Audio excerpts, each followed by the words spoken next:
let's talk about the Families Commission. We have a wonderful new Families Commission that should help this situation. However, I wrote to the Families Commission and they are not intending to do any research on the effects of the decisions of the Family Court. However, they are doing a study on the effects of the media reporting what happens in the Family Court.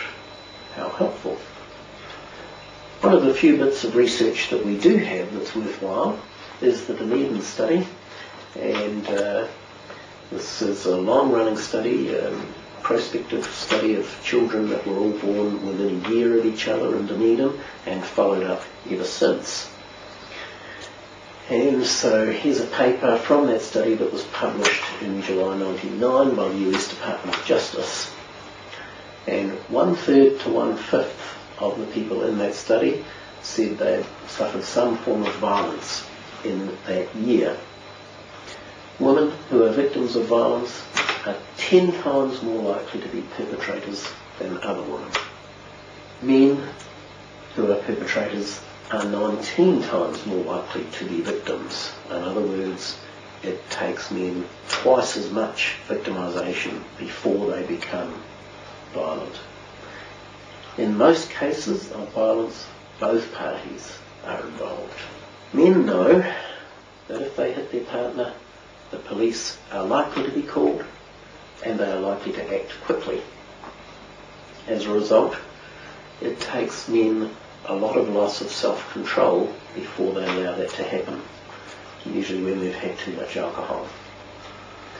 Women, on the other hand, know that it is unlikely that their partner will call for help, and if he does call for help, the police are unlikely to intervene.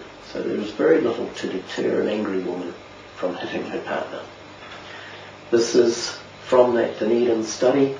Here is the numbers of women who perpetrate violence. Here is the number of men who perpetrate violence. Here's the number of women who are victims. Here's the number of men that are victims. This is a rather complicated thing, looking at what makes you more likely to be a perpetrator or a victim of violence. And one of the obvious ones is a poor attachment with your parents when you're 15. That makes you much more likely to be a perpetrator of violence if you're a woman. Or parents separated at age 3, I think it is. No, here is one parent absent at age 9. Makes you much more likely to be a victim of violence if you're a man. That's readily available on the internet, that study. This is a study, again, that's just come out from Christchurch. 828 men and women by Professor David Ferguson in Christchurch. Men and women are equally violent to each other. The role of the family court in men's problems. I don't think men are particularly distressed by a relationship breakdown. They are distressed by what happens to them in the family court. My biggest concern about the research currently done is that we can't know if the family court is involved or not. Here's a bit more research, this time from the USA.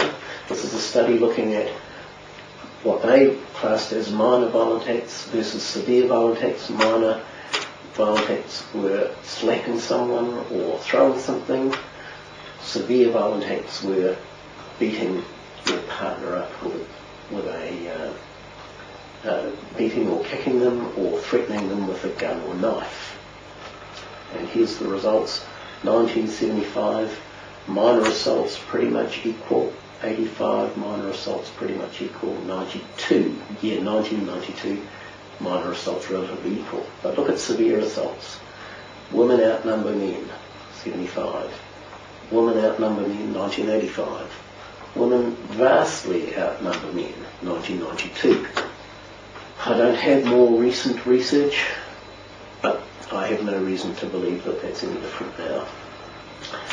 This is again from that same study.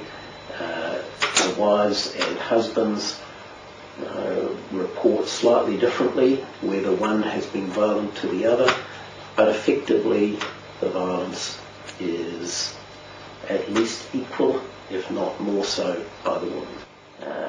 Again, this is a little out of date.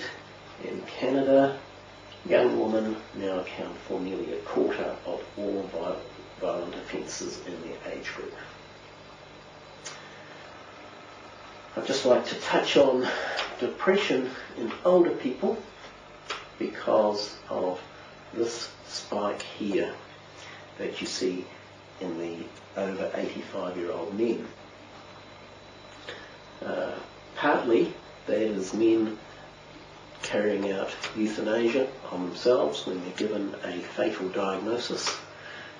They will put their affairs in order and commit suicide sometimes, and I'm certainly aware of one prominent Hawke's Bay citizen who has done exactly that not so long ago. The other factor in the older person committing suicide is that these problems with the family court don't go away, and as you get older you think you have less chance of making a difference. So that's my talk on men, depression and suicide.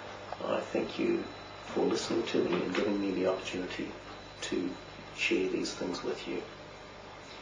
I'd be most happy to hear any communications from you, and you can contact me at drvivrob@hotmail.com, or my phone number is 06 870 4875.